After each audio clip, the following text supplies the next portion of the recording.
meetings before. This is just kind of a panel idea. We have a list of questions we ask, and it's just kind of very relaxed. We love when our speakers tell stories and experiences. It is all recorded and put on YouTube for later. And if any of you are here for extra credit or need to take a picture with one of us, just let me know at the end. And we'll have a Q&A session. And if our speakers are amiable, you can join them on LinkedIn, ask some questions later. We try to keep our speaker list very broad, and all of our speakers are amazing. So I'm so excited. This is our first chapter meeting of this semester, so if I'm a little nervous, just let me know. Okay. Would you guys like to introduce yourselves? Sure. What order would we like to go in? I can start. Okay. Hello, I'm Paige Hale. I'm Senior Manager of Communications at Georgia Aquarium. Hello, everyone. My name is Zach, and I'm a Communications Manager at the Interstate Renewable Energy Council, and I actually got my master's here at Kennesaw State. And my name is Caroline. I'm an Assistant Account Executive at Arcade Group, and I was in PRSSA at UGA. Okay, beautiful. We work with UGA PRSSA a lot. Thank you guys so much for being here. We are so excited. If you guys have any questions at any point, just let me know. Like I said, this is very laid back. So I'm just going to kick us off with our first question. If you guys cannot hear me, let me know and I will yell. Okay, so you guys introduce yourselves. So let's get into social media. What platform do you guys find most effective for your jobs? And just kind of what are the emerging trends on those platforms? So at the aquarium, we utilize almost every platform, but I would say that Facebook, Instagram, and TikTok are the top three. Based off data analytics alone, TikTok is our most robust and effective channel. But as I don't need to explain to you, TikTok can be very weird. So that's a totally different message point that we use on TikTok versus, let's say, Facebook. Instagram is kind of sandwiched in between the two of those. If we need to get information out, Instagram and Facebook, general things, exhibit openings, crisis communications, those are where those are gonna live. TikTok is entirely trend-based. And then we consistently try to figure out across all three channels, but more so TikTok, meet the consumer where they are. And on TikTok, we find trends and then spoon feed people information that we want them to know versus Instagram where you can come right out and say it, right? So if we're trying to get people to care about beluga whale conservation on a TikTok, we do a trend and then feed you that information. Surprise, if you watch our TikTok, you're gonna get educated. So I would say that those are really the channels that we focus the majority of our energy on. But it varies also by audience. Oh, I follow you guys on TikTok. Okay. I love it when you guys post videos. And on Instagram too.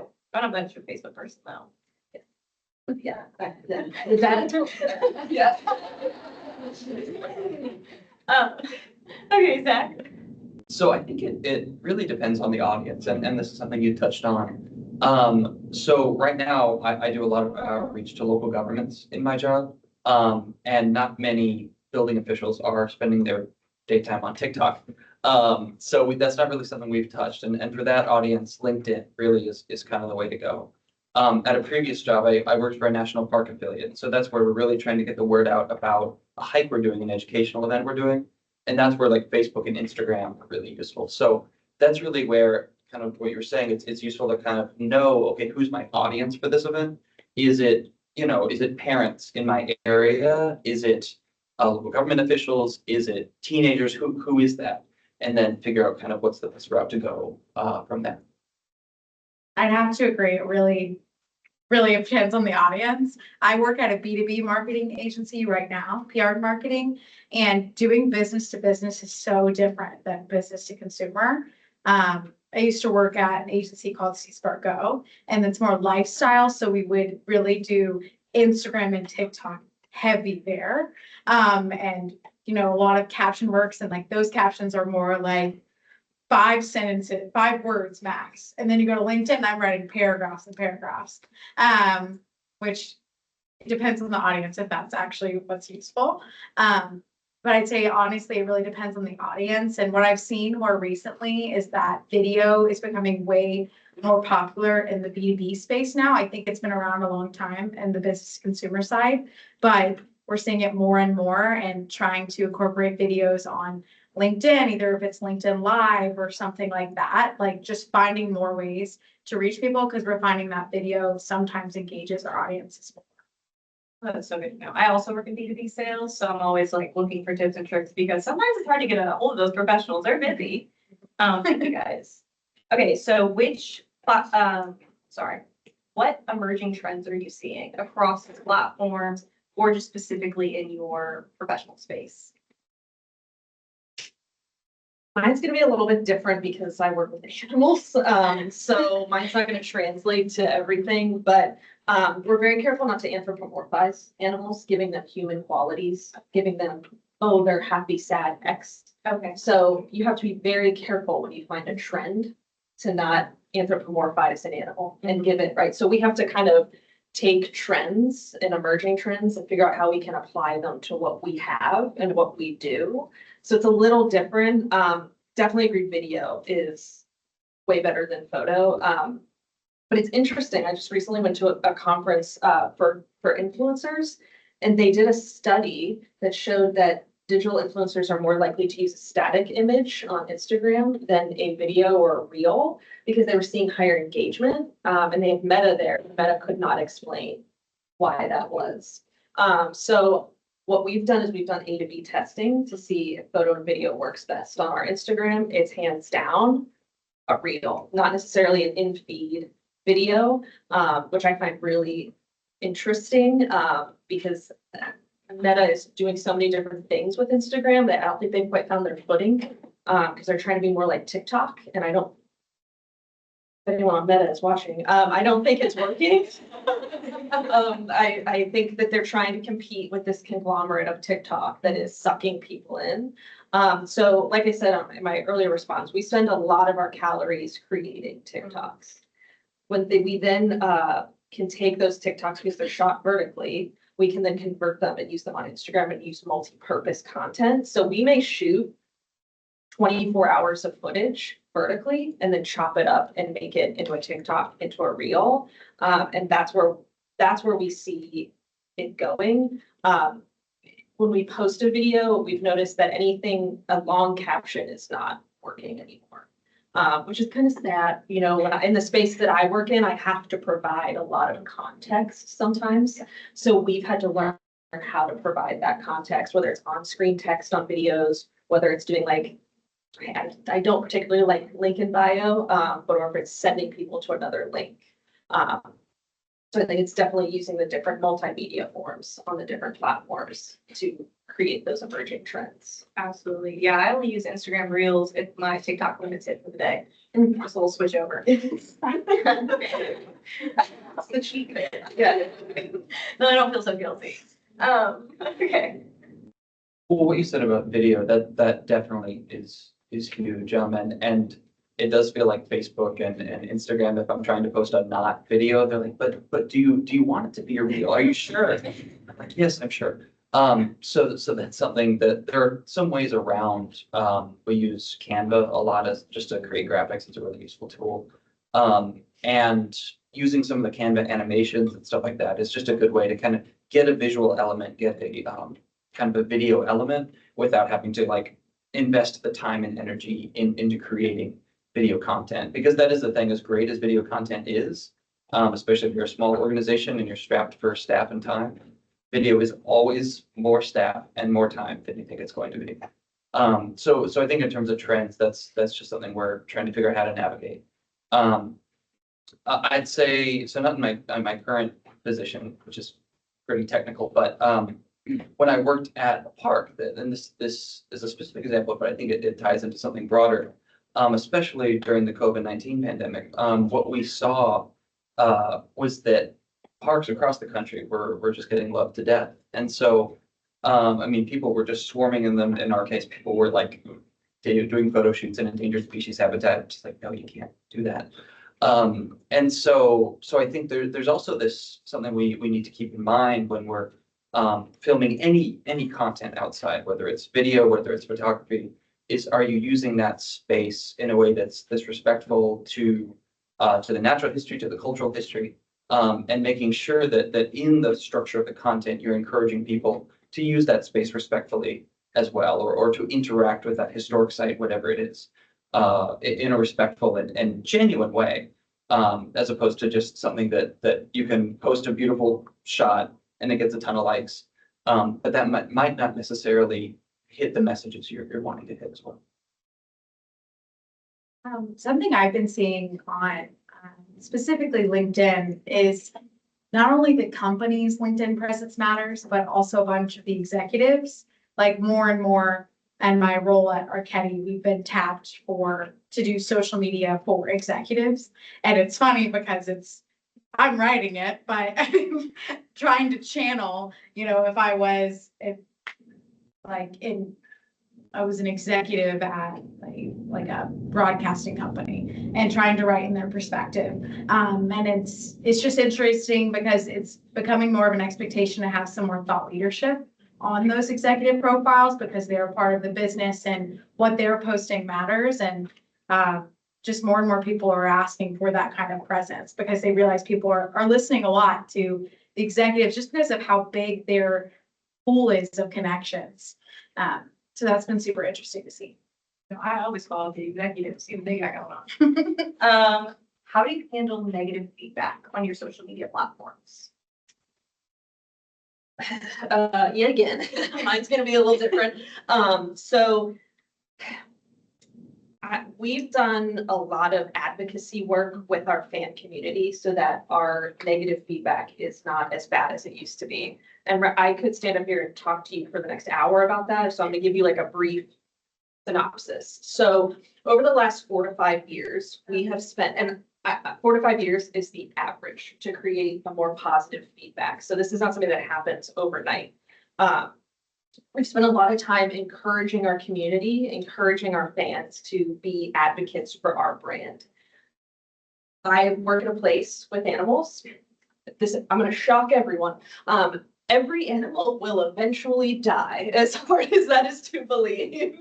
There are people that believe like, oh my gosh, that animal, it should live forever. And no, unfortunately, you and we will die. I hate to bring us down, but those are things that happen. Okay. So we have our crisis level is different than a lot of different brands. Yeah. I deal with life and death situations on an animal basis. Unfortunately, there are people that are against zoos and aquariums. There are people that, are just upset if an animal dies. That's fair. I'm upset too. So we saw a lot of negative feedback years ago. So what we did is we decided to let people in and show them everything. So we became incredibly transparent.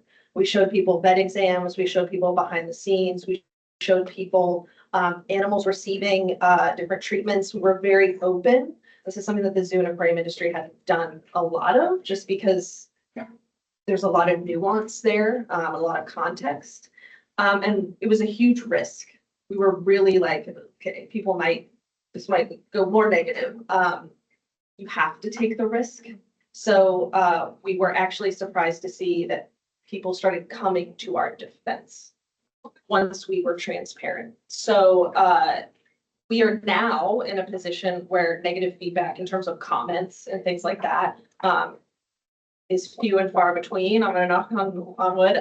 So we don't have too much of it. When we do have it, I have a policy with our social team that we don't, unless it's breaking the guidelines, swearing, going after somebody else, we do not delete them.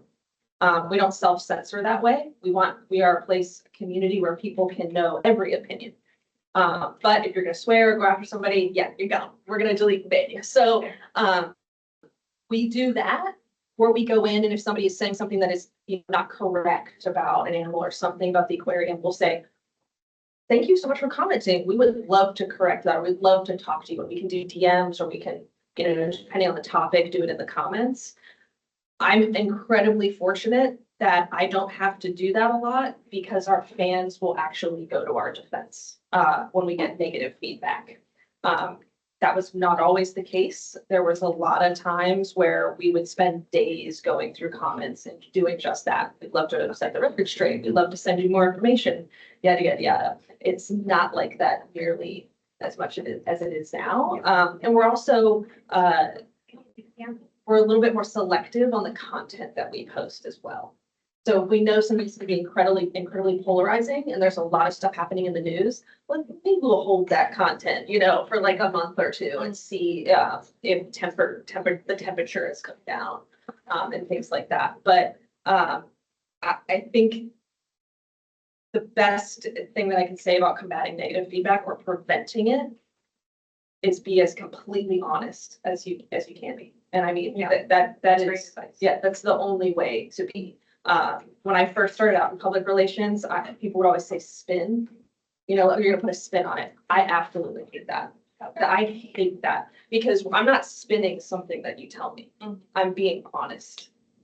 You can choose your words carefully, but if you're not being honest, you are not doing your brand a favor. You need to be honest and open with your community in order to create positive brand advocacy. I love that. Thank you. Yeah, I love the turtle videos when I go to the vet. The voiceovers, those are my favorite. All right, I'll tell the girl on the team. She's really self-conscious It goes about like it. the net, it's like, how do you train a turtle? But you do.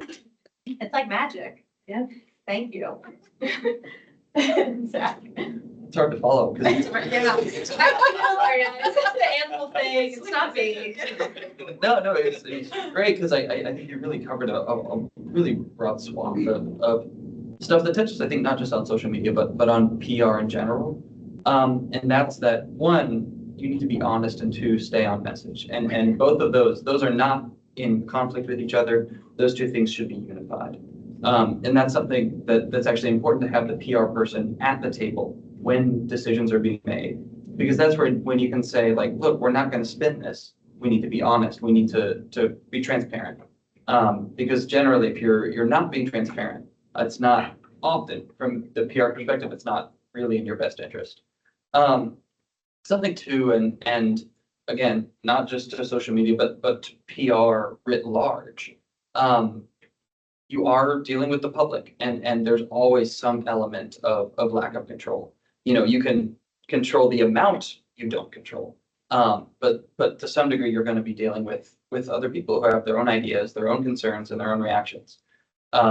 And ultimately, often that's going to be in person as well as behind the computer, somewhere along the way. So a tool somebody gave me a long time ago was to say, to keep in mind that you need the enthusiasm of a puppy and the memory of a goldfish. And so like whatever they say to you, you can be like, wow, yeah, okay, all right, moving on. And just stay on message, stay positive, and stay respectful. Write that down, guys. Yeah, well, I'm trying to think. I think I have a story. So, Love story. this wasn't for like negative feedback on one of our clients' Instagrams. It was somewhat, not Instagram, it was Facebook, which can get lots of views very fast. But it was more of a person complaining and live streaming about our client. So it's a little bit of the PR crisis management kind of thing, but also social media, because we also had a presence there and trying to calm that down. But I think for this one, it was an influencer on Facebook who live streams most of her life, like 3 hours, 4 hours driving around town. So it was a lot of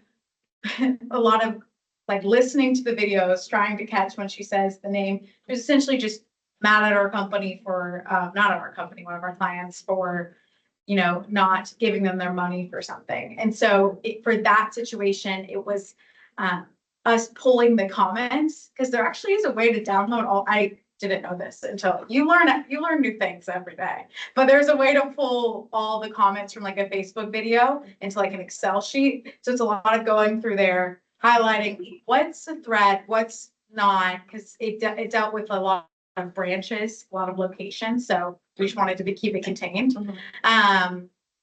And so it was a little bit of that, and then, listening to what she had to say, and then from there determining if it was worth like action, which it is, and that's when you get the company involved and get it all situated. But I do think there's a good amount of media monitoring when you come to social media. Is it worth addressing the situation or is it not? And honestly, if you're honest up front in the first place, then you won't really have to deal with that.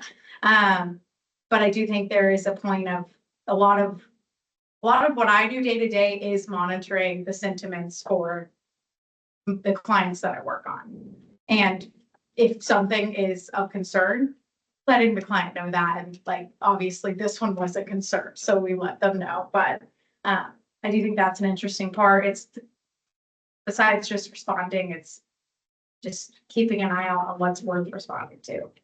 So do you have, you ask another question. Do you have like notifications on, like different apps monitoring either like names or companies? Yeah. Just to always be updated? Yeah, we use Meltwater currently. Okay. But at my previous job, we used Critical Mention, and then BSW we use Cision or whatever, but it depends on the client, but certain clients are way more sensitive about what's being said about them. And so you got to keep a closer eye out on those, and we'll set up alerts, but other ones, check it every few days. Okay. Just make sure nothing's going rogue. That Excel tip really good. I did not know that. I forgot what the name of it is. It's an online site. And it's like a free trial. Ask ChatGPT. Okay, what is the most successful brand deal you've done, and can you tell us what company it was with and what made it so successful? I may not be able to answer this question That's because we're a nonprofit, so we don't really we have partnerships and things like that. I would say, and this is not a deal, so to speak, but anytime we do anything with the pro sports teams here on social, so United, Braves, we do a couple things with Falcons. Those tend to grow legs and be really successful. Number one request is always, can an animal pick the winning team? 100% of the time, like, and I guess like after a while, like you're like, which team do you want to win? Like, we got, so we will do that a lot of the time. And that seems to get a lot of pickup just even in the media. Yeah. But I would say that it's anything kind of bigger than us is going to be the most successful. But yeah, I can't really Let a sardine on a ball and have to see them go to it. Yeah, we just did one with Penguins for the Georgia Clemson game, and we just put the helmets, and then we filmed them. And Penguins move all the time, so they were just like, "Cool helmet." So the like video is like really sporadic. Then I think they picked Georgia, so we're like, "Good, that's great, cut."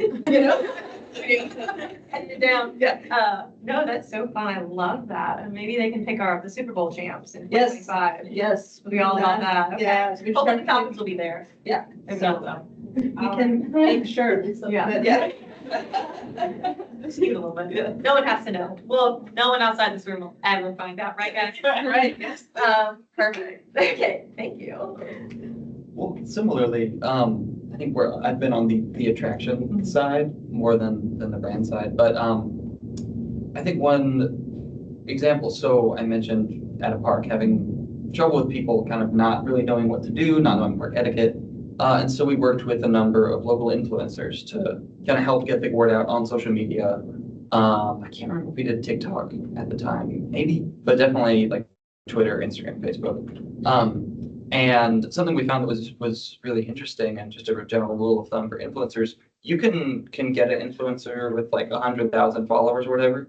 More often, it's going to be more effective to work with an influencer who has 1,000, 10,000 followers, something like that, because they're seen as more personable, more local, and more trustworthy as a result. So it was really interesting to work with these influencers who were locals, and many of them had even grown up in the area and never heard of the park, and so they were really excited. They're like, "This is really cool. I'm gonna bring my kids here, and also I want to help you as you work to educate the public." That's so interesting about them having less followers and seeing more personal, because that makes sense. Like if you follow someone, you feel like you know them. It's not like Emily Kaiser. It's like a group room. Yeah, and in my current role, I mostly just research influencers. I'm not at the point where I get to, pay the money and choose the person, but I'll get there one day. I'm climbing the ladder. But Yeah. I've seen a lot of it happen, and I think it's just the interesting. So when I worked when I entered at my past agency, we worked with one of the skincare people, like the CO2 lasers, and like not Botox, but kind of Botox like thing. And so they would partner with housewives, and I always found that like the Real Housewives and seeing them partner was always really cool, because then when I got the clips, I get to use them on TikTok and make all these different videos, which was super fun. Yeah. And then in my current role, we work with Cox Communications. And they were trying to find a way to better reach their underserved communities, specifically the elderly community, and the seniors. And so they found a local influencer, like not a local influencer, but he's kind of a thought leader in the senior space, if that's how you want to say it. But called Savvy Senior. And so we actually worked with them to create a bunch of videos to, spread the word about how they can get affordable internet access. And I personally just love those videos. And so I thought that one was really cool and a unique way to reach the senior community in ways you didn't really think about. And it might be harder to reach the audience. So finding someone that they actually listen to who gives senior tips and advice and things like that was really cool. Nothing's cuter than a grandma and grandpa on TikTok. I love it. And can you drop any names of the Real Housewives that you guys work with? I can't remember the. I'll show you the video, yeah. Perfect. We have a big screen, got speakers. Okay, we have a little bit extra time, so I'm gonna kind of jump into like the extra questions. And then if any of you guys have questions, shoot up your hand and we'll kind of get to you. And at the end, we have one question we ask all of our speakers. So we'll get there. Okay, who reaches out for your brand deals? Do you get to reach out for brand deals? I know we kind of covered talked about it a little, or do you like a person for that, or like a team that reached out for the brand deals with influencers or sports teams or anybody? So I'd say for partnerships and things like that, so like if we have like branded sunglasses and stuff, we have an entire department that handles that. And then it comes to me, I always say PR and social should be the period at the end of the sentence. Don't involve me when you're doing the contracts, right? Unless social's mentioned, because I need everything lined up before I can do anything. So that's handled there. Sports teams is kind of, we may reach out, or they may reach out to us. But for influencers, that's my team. So the social team reaches out to influencers directly. We do all the contract negotiations, we do all the payment, and then we do all the review and everything like that directly with the influencer. We do have an agency that does some larger influencers for us.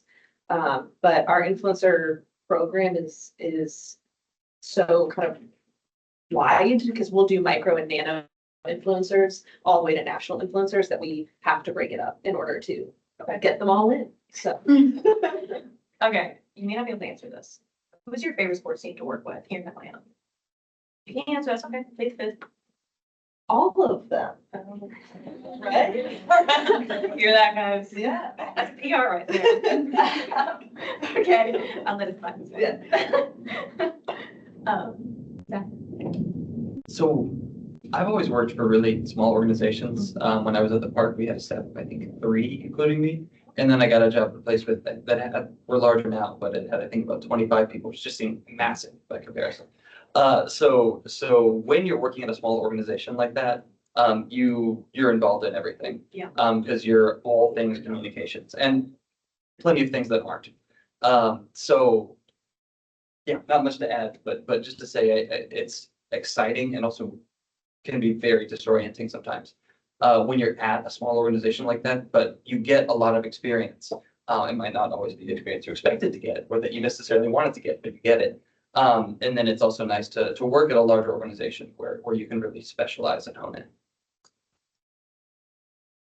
Same. At the agency level, it's mostly just gathering all the details about the influencer, figuring how much it'll cost, and then giving it to the client, being like, which one do you want? Here's our recommendation, but ultimately it's up to them. You gotta do a little stalking on them. Yes. What's your favorite social media site to stalk them on? Or follow them closely? Depends. Whatever you gotta work on. Depends on where the influencer is. Because if I'm looking for B2B influencers, I am so far down LinkedIn and Facebook. Just seeing like what I can find out about them. But the other one, I honestly, right now, it's only LinkedIn mostly. Yeah.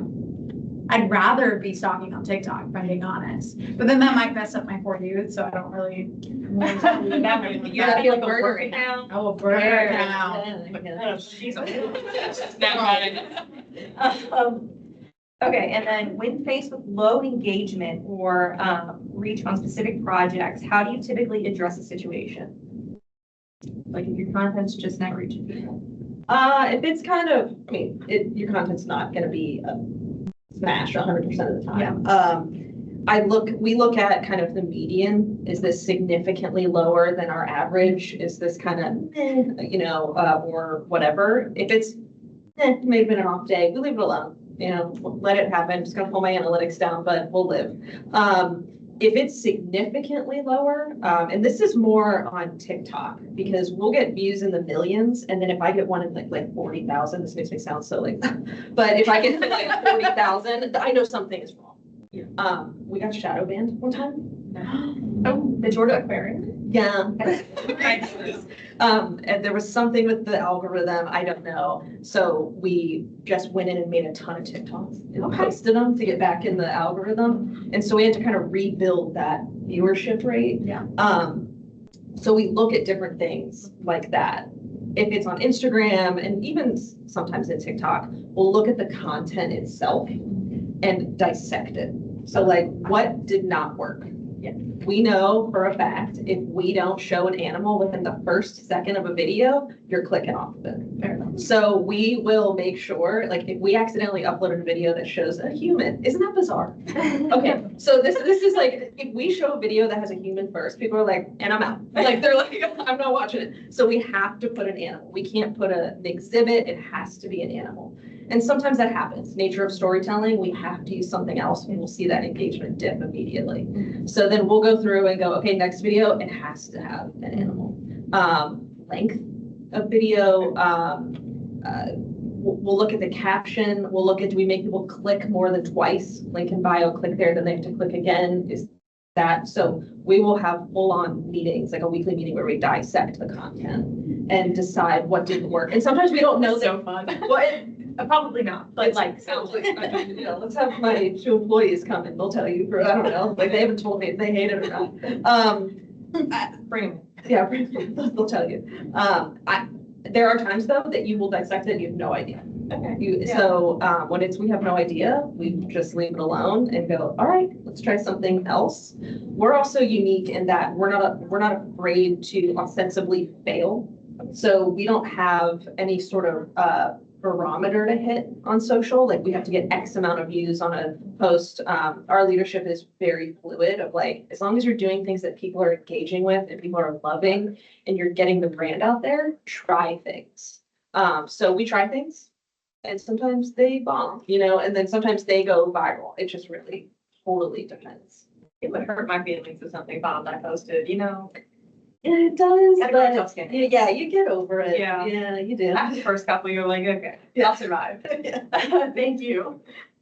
The algorithm's fickle. Like, yeah, there's plenty of stuff. It's like this hit, people like posts with, I don't know, pictures of like a beautiful landscape and like a link to like a sign up for a hike and like something else.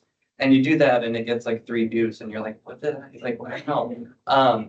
So some of that is, you just kind of have to be like, all right, you have to show up again. And so that's where consistency is really key with social media. You just kind of have to keep posting and some of it's not going to do well, some of it's going to do well. But that's also where data is really important and kind of tracking, like what are the long-term trends? Because in a single week and sometimes in a single month, you're going to see stuff go up and down. And especially the more you zoom out, it's always really interesting to see what are the annual trends. So for us, it tends to dip in summer and in winter, like around the holidays and when people are on vacation, and then kind of rise again in fall and spring. There's some other kind of weird seasonal varieties, but that tends to hold true kind of across the year. Seriously, that's cool. Yeah, typically if a client isn't happy with how their social media is performing, it really depends on the way they're saying it to us. It's, is it, how are you feeling? Do you feel like it's not creative enough? Do you feel like it's boring? Or oftentimes it's too much, like it's too creative.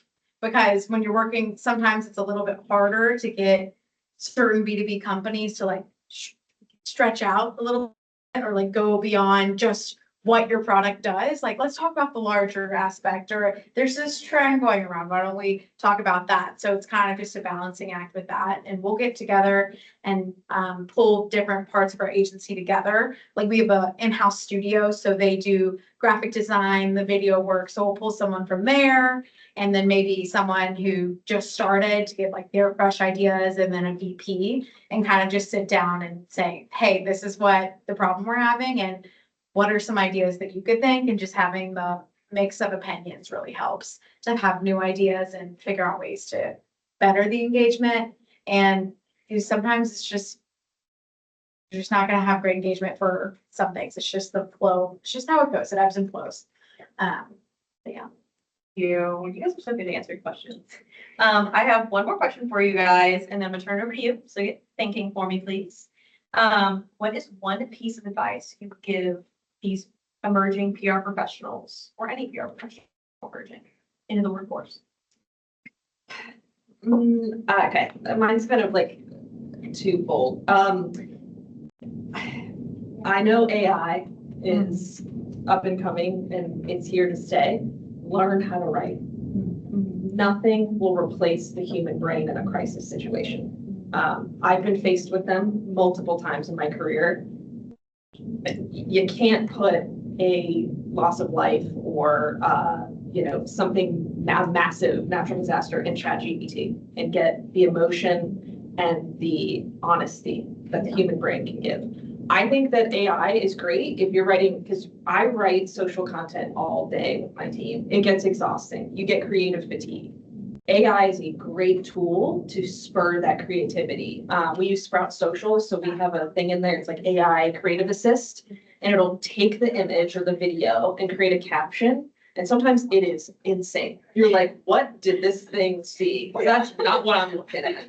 But sometimes it can help you go, okay, yeah, that's the direction I need to go, and you can make tweaks. I think that's great, and that'll help you, especially if you're creating content at such a fast clip. But when you are dealing with something, you need to be able to write quickly, you need to be able to edit quickly, and you need to be able to think clearly. And being able to write and know grammar is the way to do that. And leadership will set you aside if you're able to do that. Because there are not, at least I see when I work with a lot of different people, I don't see that as often. Which when I was in college, social media didn't exist. So, it's totally different to see the generational divide. And then lastly, you said something earlier, to be at the table. When you're a PR person, you should always be at the table if there are decisions being made that are going to affect the brand. So I always tell people, don't be afraid to ask the challenging questions or the weird question. Because I've asked weird questions and the whole room is gone, oh, we didn't think of that, right? You are the worst case scenario person. So if you are somebody, like, I catastrophize, like in my personal life, I'm like, oh my God, what if I'm late?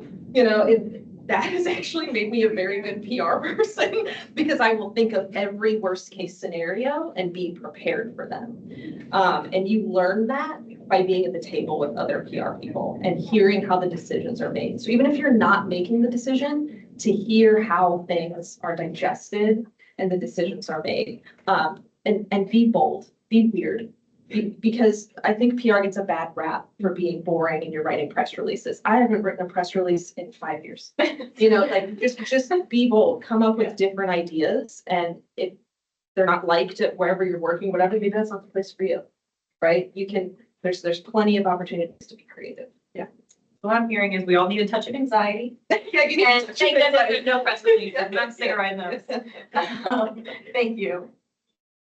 Yeah, I think just to build on that, I think be curious. And what I mean this variety thing, but in two ways. One, to what you were saying, to tell stories, because ultimately, in a lot of ways, PR is about telling stories to a variety of different audiences and a variety of different formats, but you're telling stories. And so if you come to that with a sense of excitement and interest, no matter what it is, like if I'm writing a thing about a code, a safety code for HVAC systems, that's not exciting unless you're like a huge nerd. But how do you tell that story in a way that's engaging on social media? How do you articulate that in a way that for this very specific nerdy audience gets them engaged and gets them excited? And then to much larger things I need someone in the middle to stand up for me. There you go. Thank you. Thank you. You've been still pretty long. but to kind of embrace that storytelling as just a key part of the job, regardless if it's social media, if it's public relations, whatever. And then I think another thing on the curiosity front is especially early on in your career, just to there's a thing in comedy to say yes and. And it's really, really important to yes and. So my undergrad degree was not in PR. I was an ecology major. And I kind of moved sideways into PR. But that was just kind of these opportunities came up and wasn't necessarily what I expected to do, but I embraced it. And just as a general rule of thumb, if you kind of keep looking at stuff with that sense of curiosity, with that sense of looking for an opportunity, what's the way I can say yes? What's the way I can ask that key question no one seems to be asking yet? It'll do you well. Love the yes and. I like when my professors say that, I'm like, yes and keep dogging. Thank you. I'd say your age is your superpower. I feel like coming into the office, I'm 24.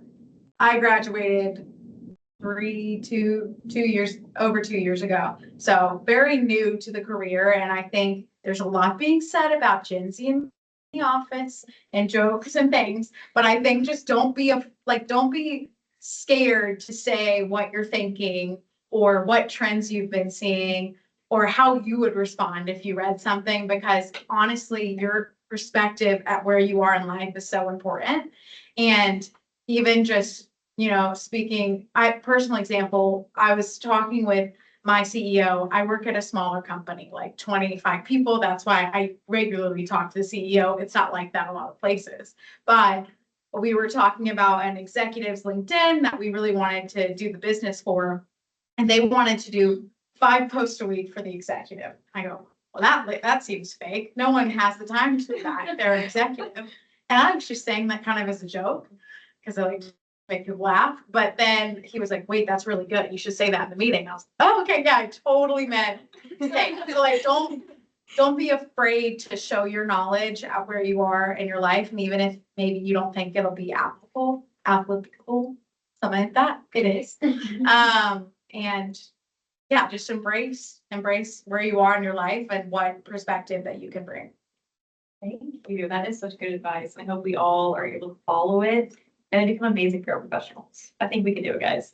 Okay, does anyone in the crowd have any questions? Would you say consistency is like the biggest key to growing your social media platform or growth on social media? I'll just do all three. I mean, whoever wants to answer. I mean, it depends on the platform. TikTok, definitely consistency of posting and the frequency in which you post. I'll be honest, I'm really struggling to figure out Instagram, like even on my own page, I'm like, who are these people? Like, I'm not getting anyone that I follow, right? So I think we still need to figure out Instagram and the consistency of posting and the frequency. Facebook, I think I have a somewhat of a different opinion with consistency. I don't know. For us, that's all I can speak to. I don't know that consistency grows our followers because our audience is significantly older. So we could go a month without posting and then post and we would see a jump in followership, right? And then do it again and maybe not. So I think it totally depends on the platform. But if consistency is the thing that you want to test, it's TikTok all the way, at least for us. Yeah, I mean, there's going to be variation depending on the platform. I think writ large, consistency is key. I mean, it has to be. Something with social media is a lot of work. And like I said, like if there's any amount of video involved, that's even more a lot of work. So I think on the consistency front, you just have to be willing to kind of just keep showing up. And some days that post isn't gonna do well, and it's one you worked really hard on, and that's gonna sting, but then you have to wake up the next day and start planning the next post, and yeah, so whatever the rhythm that seems to best fit your audience on that platform, which will vary depending on the platform, depending on the audience, but you have to be consistent with that rhythm. I think it's, if you sacrifice quality to just be consistent, I think you just have to make sure, because consistency is important. But if you're just posting to post and it doesn't have like a deeper meaning to it, or it doesn't, what I'm thinking of is like holidays. And if you're posting maybe I don't know, like any holiday, and you're just posting, oh, our offices are closed today, or I mean no, I'm trying to think. So if you're posting about a day and you're just like, oh, happy, what's it called day, like, or it's Pride Month and you're saying happy Pride Month, but you're not doing anything to back up that post, well, then there's a problem there, because if you're just posting it to be consistent, could you post for every celebratory month or something like that? But you need to have actions to back up what you're posting. Write that down, eat word. My digital media people, thank you. We probably have time for 2 more questions. Anybody else? Okay, so we are thinking about starting a TikTok. How often do you post on TikTok?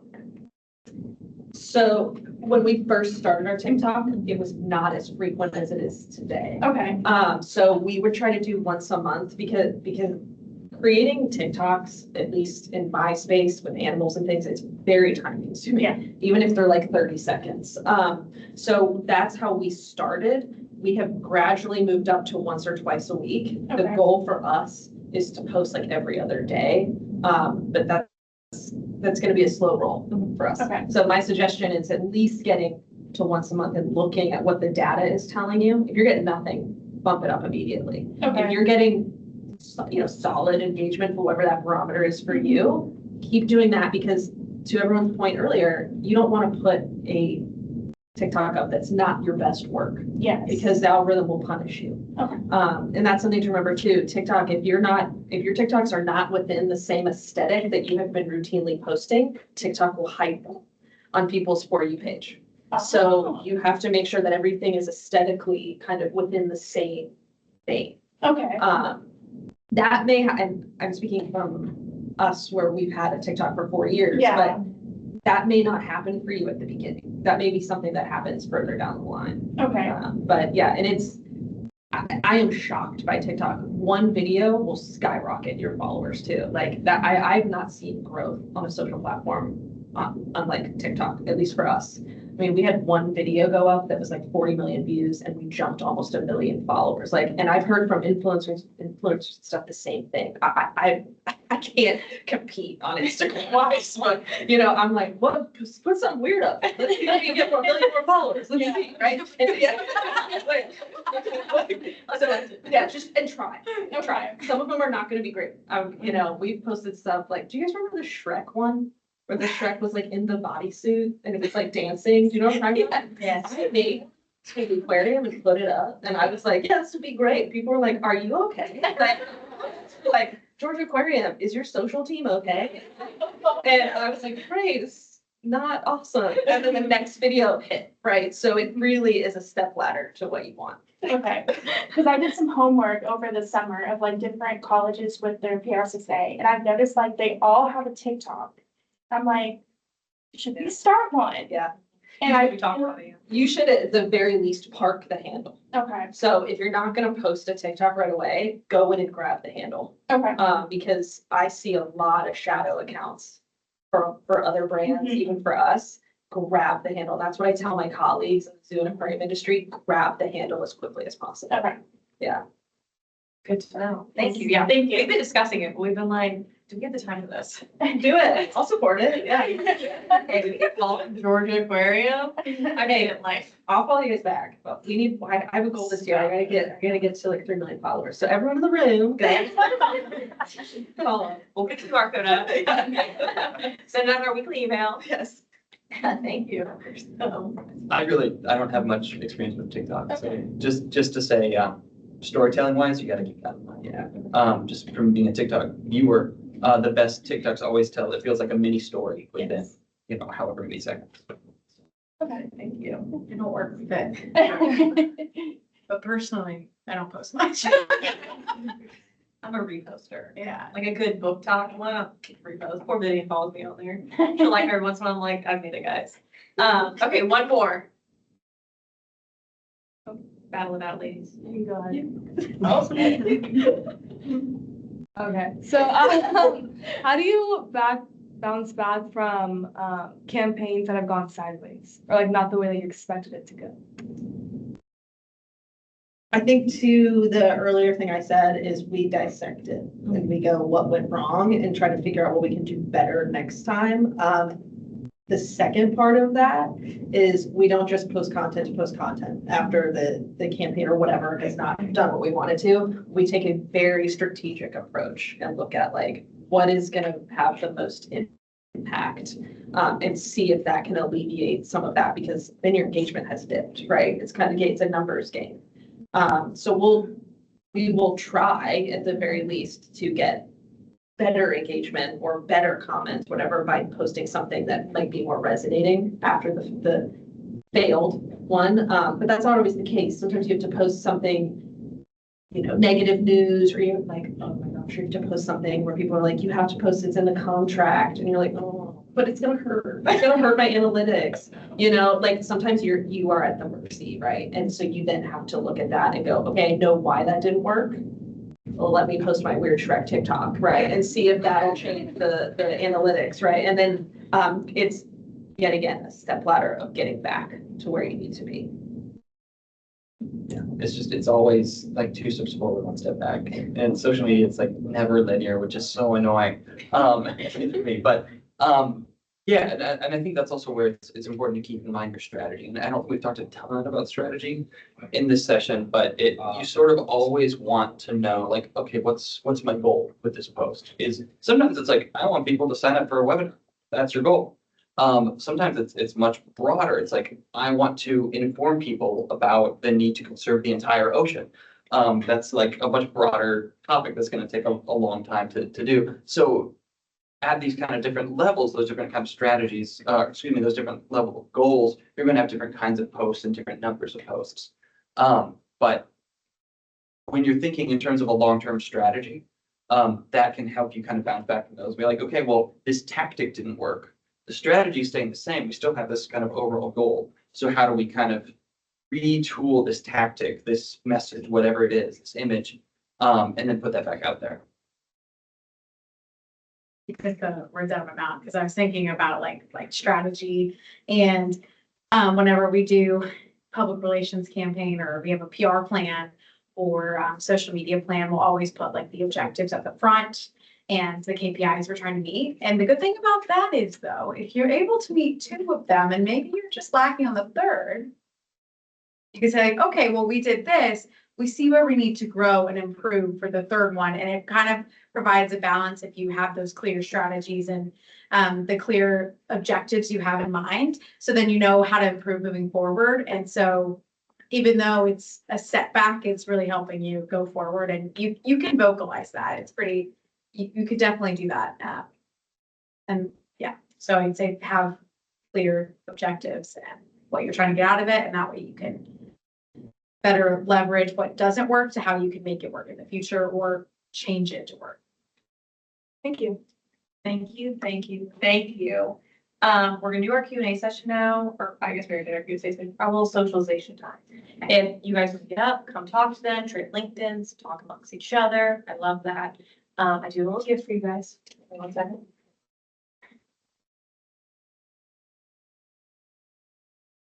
Our wonderful soap office.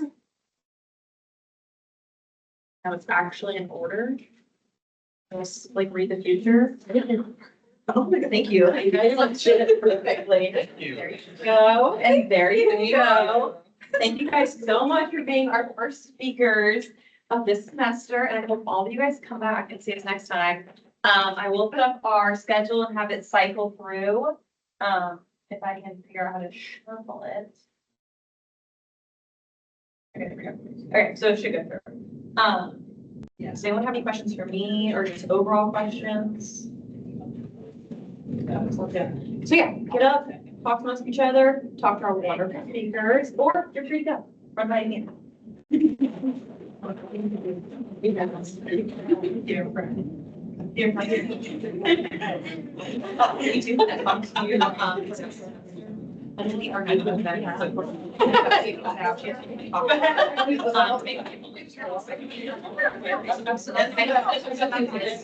But like. Oh, wait, hold on. I'm so sorry, guys. We need a group picture. Gather around. Do you want us to? That's great.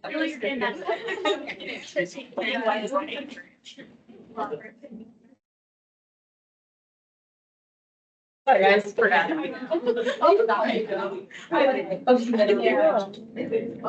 sorry.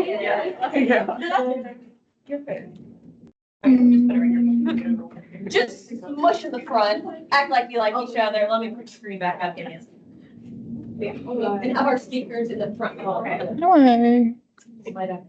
Thank you, little.